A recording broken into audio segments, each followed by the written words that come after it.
जब ब्याह करके मूड बनाओ तब कोनो न कोनो आके घबरा देती है। पूरा मर्द समाज में फिर से बहुत डर का माहौल है भैया। निकिता मुस्कान कम रही है सन के वो सोनमो आ गई बिया।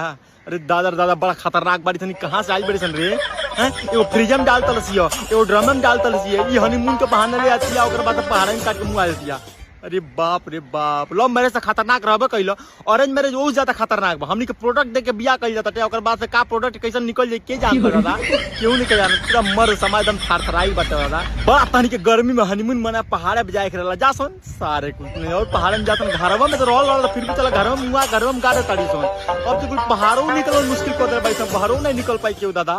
मैरिज मत करसन ना, कोनो मैरिज नहीं करसन ना, लव मैरिज मैरिज में मैरिज ये का होला रे। अरे बाप रे बाप, बहुत खतरनाक बाड़ी सन दादा। अरे बाप रे, सिंगल रह दो सन हमनी के नहीं छोड़ दो सन दादा। पूरा मर्द समाज की तरफ से हाथ जोड़ के दरख्वास्त है हम लोग को, आप लोग सिंगल बख्श दीजिए प्लीज। अरे बाप रे।